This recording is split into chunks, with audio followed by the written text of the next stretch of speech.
What a beautiful day! It's time to identify the CD drive in our Sega Saturn. So let's have a look. This is good for if you're installing a Modchip. So make sure it's disconnected from power. You don't want it connected to power. If possible, use an anti-static bench mat or a wooden desk. If you have some bubble wrap that's anti-static, that's even better because then you won't scratch the top. If you don't have something that like that, just use regular bubble wrap really for the top, just so you don't scratch it. So this particular model is a stock. This is an MK80200A-03, the 03 indicating which region it belonged to, which I believe is, well, either here in Australia or Europe. So anyway, first thing you want to do is locate the screws. So there are 5 screws on the base of the unit. All you do is get a Phillips head with a pretty big tip and whoop, whoop. Remove the screws. Anti-clockwise will do it. So a good reason to do this is, as I mentioned, to install a mod chip, such as the Phantom Universal, which is a good mod chip. It allows you to play backups of the same region that your discs are and your console is locked to. If you want to go an extra step and have a region-free console, you can either replace the BIOS or look into a device known as the pseudo Saturn, I believe. I haven't actually looked into that myself yet, but having a mod chip makes it much easier. Now the little door on the back here that I just put on, that will fall off as soon as I lift this top half. So 5 screws and the cover. Make sure there's no discs in the drive, because that's not good for anyone if that happens. And a simple lift will set it free. And then from here, it's actually quite simple. You just put that somewhere safe-ish.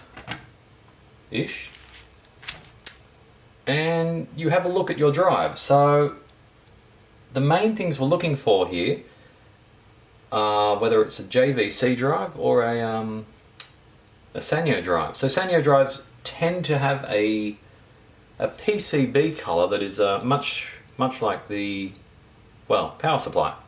So don't touch this bit, it's very zappy.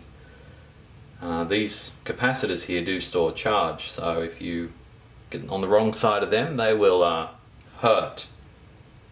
I remember once I blew a bit of metal off something with messing with AC voltage, so don't. It's not worth it. So this drive would probably be a JVC. We've got 2 ICs here. This is another way you can identify it by looking at the types of chips here. Sometimes you'll have a long chip, sometimes you'll have 2 square chips.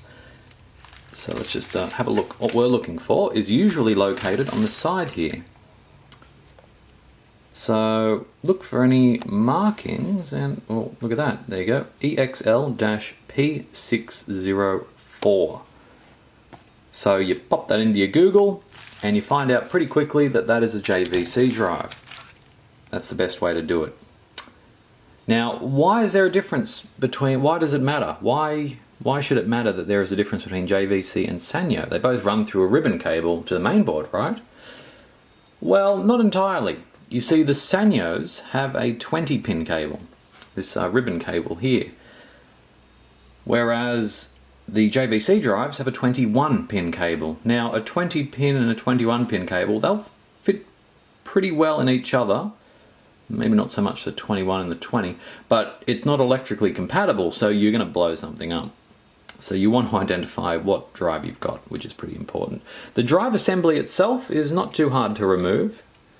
All you do is you grab this whole bunch of cables, not just one, never grab just one, you'll just yank the cable out of the little bit of plastic, grab them all, just wiggle them back and forth. Third time comes out, beautiful. Look at that, you can even hook it on this silly thing if you've got a Model 2. And the ribbon cable is much the same. You sort of grab it in the middle, make sure you're applying downward pressure on the CD drive, because this isn't actually screwed in, which is fun. Because to counter any, gosh, that's dusty.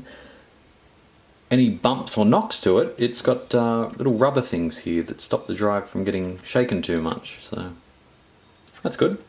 So downward pressure and lift, and there you go. So then on these cables, they've usually got one side covered in plastic and the other side has got the actual pins. In this case, it's got the blue writing on the same side as the pins. If you look at the connector itself on some of the drives, not all of them, you'll see two sides. On some of them you'll just see it on one side.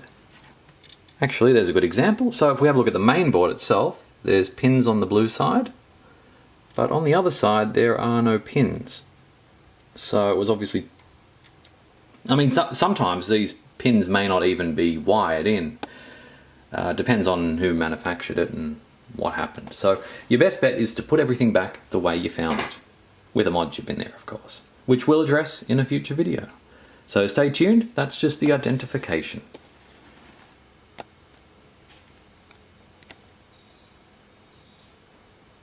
Thanks for watching!